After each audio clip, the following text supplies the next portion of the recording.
Assalamualaikum. Saya mewakili pasukan penyelidik akan membentangkan mengenai projek penyelidikan kami yang bertajuk Modul Is-Mind, iaitu modul coping skill menggunakan pendekatan CBT terhadap murid sekolah rendah di kawasan berisiko di negeri Perlis. Projek penyelidikan kami dibiayai di bawah geran Kerajaan Negeri Perlis iaitu sebanyak RM80,000 yang dilaksanakan bermula tahun 2018 sehingga tahun 2020. Okey, ini adalah merupakan pasukan penyelidik yang diketuai oleh Profesor Madya Dr. Huzili Hussein dan Dr. Muhammad Rizal Hamzah, Dr. Yasmin dan Puan Adila Ismail. Kami merupakan pasukan penyelidik dari Fakulti Sains Gunaan dan Kemanusiaan dan mewakili Center of Excellence for Social Innovation and Sustainability.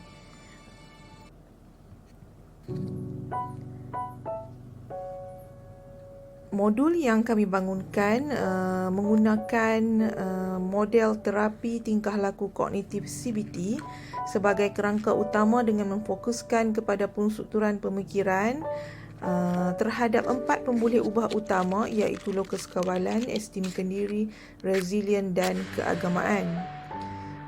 Modul ini mengandungi 10 aktiviti yang menggunakan pendekatan main peranan, video animasi, ceramah dan latihan dalam kumpulan.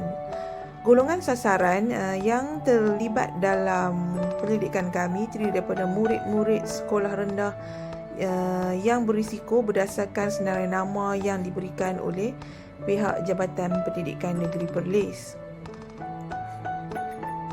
Novelti kajian kami yang pertama adalah pembangunan modul ini merupakan modul intervensi bagi meningkatkan lokus kawalan, esteemkan diri, resilient dan keagamaan dalam kalangan pelajar berisiko.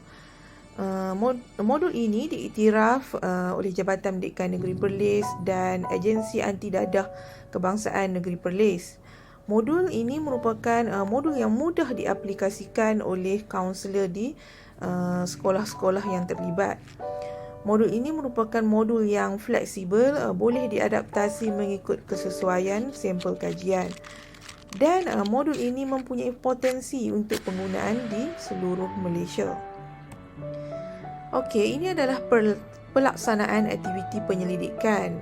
Modul ini mula dijalankan pada tahun 2018 dan pelaksanaan terhadap pelajar di sekolah-sekolah yang terlibat adalah pada tahun 2019. Pada tahun 2020 melibatkan penulisan, penerbitan dan konsultansi dengan pihak kaunselor dan sekolah-sekolah di seluruh negeri Perlis. Pada tahun 2021 melibatkan permohonan IPO dan paten, dan pada tahun 2022 adalah melibatkan penerbitan modul dan perkembangan projek untuk diperluaskan penggunaannya di seluruh Malaysia. Ini merupakan 4 domain modul yang terlibat dalam pendidikan kami. Yang pertama adalah dari aspek lokus kawalan, esteemkan diri, resilient dan keagamaan.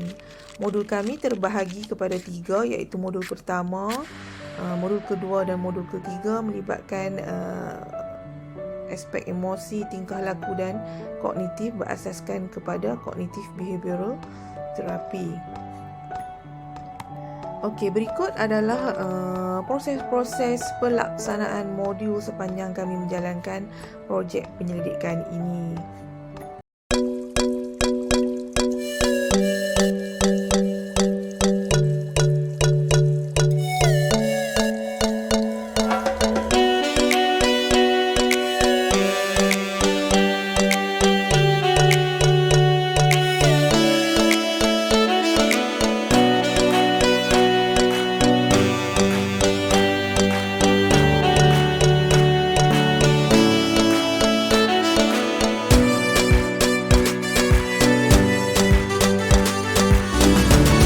Jika kita berfikir dengan baik, kita akan tenang. Saya pasti bersikap baik. Saya akan memilih kawan-kawan yang baik. Saya akan belajar.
Berikut merupakan dapatan penyelidikan kami.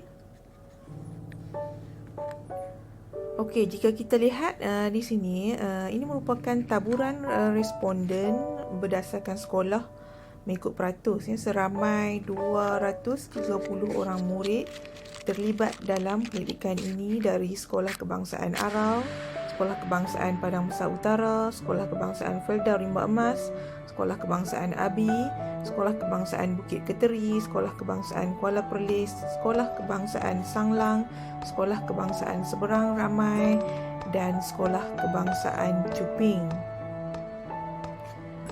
Ini merupakan dapatan kajian pengisian masa lapang berdasarkan aktiviti positif. Didapati 90.8% daripada sampel kajian kami melaksanakan aktiviti pengisian masa lapang dengan membantu ibu bapa.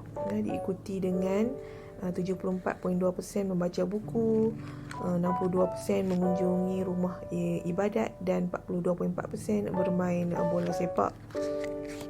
Ini pula merupakan pengisian masa lapang berdasarkan aktiviti negatif. Majoriti sampel kajian yang terlibat dalam kajian kami iaitu seramai 63.8% murid bermain video game. Diikuti dengan melepak di tepi pantai atau kebun getah seramai 18.7% dan berbasikal lajak 14.8%. Ini pula merupakan sosialisasi responden. Seramai 12.2% murid yang terlibat dalam kajian kami mempunyai rakan yang merokok. 5.3% murid mempunyai rakan yang minum air ketum dan 4.4% mempunyai rakan yang menghidu gam. Okey, ini adalah perbandingan skor min, ujian pre dan post mengikut domain. Jika kita lihat di sini dari domain lokus kawalan, terdapat peningkatan dari ujian pre iaitu 22.60% meningkat kepada 23.90%. Okey, dari aspek atau domain esteem kendiri pula, ujian pre menunjukkan 10.70% meningkat kepada 14%. Domain resilient pula 8.10% pada ujian pre meningkat kepada 8.30% pada ujian post. Dan dari domain keagamaan meningkat daripada 7.40% pada ujian pre dan 7.80% pada ujian post. Okey, ini merupakan significant value mengikut domain. Jika kita lihat berdasarkan kepada jadual yang ditunjukkan, terdapat perbezaan yang signifikan antara ujian pre dan post bagi domain lokus kawalan, esteem kendiri dan keagamaan. Okey, ini pula perbandingan skor min, ujian pre dan post secara keseluruhan bagi keempat-empat domain yang terlibat dalam kajian ini. Okey, jika kita lihat di sini, Ujian PRI menunjukkan keputusan 48.91% meningkat kepada 54.05% pada ujian POS. Ini merupakan significant value bagi domain keseluruhan, menunjukkan perbezaan yang signifikan daripada ujian PRI dan ujian POS. Okey, signifikan modul yang dihasilkan adalah modul dan keputusan kajian ini telah dibentangkan kepada Menteri Besar Perlis dan Ketua Pengarah Agensi Antidadah Kebangsaan peringkat Kerajaan Persekutuan dalam Mesyuarat Majlis Tindakan Memeteras Dadah Negeri Perlis MTMD. Modul dan keputusan kajian dibentangkan kepada Pengarah Jabatan Pendidikan Negeri Perlis dalam taklimat khas pembentangan modul Dapatan Kajian ISMAIN ini. Keputusan daripada kedua-dua mesyuarat membuahkan hasil apabila kesemua sekolah di seluruh negeri Perlis diarahkan oleh Pengarah Jabatan Pendidikan Negeri untuk menggunakan modul ISMAIN bagi program intervensi di sekolah-sekolah seluruh Perlis. Bengkel Training of Trainers TOT yang dihadiri lebih daripada 100 orang kaunselor, wakil sekolah, wakil AADK dan wakil JPN telah dijalankan untuk latihan penggunaan modul ISMAIN di sekolah seluruh Perlis. Perancangan di masa hadapan ialah untuk memperkenalkan modul ISMAIN untuk digunakan di semua sekolah di seluruh Malaysia. Kajian ini berjaya secara signifikan meningkatkan gabungan keseluruhan keempat-empat domain dalam kalangan responden yang terlibat. Modul ISMAIN dengan menggunakan pendekatan CBT secara signifikan berjaya membantu meningkatkan keempat-empat domain dalam kalangan responden. Sekian, terima kasih.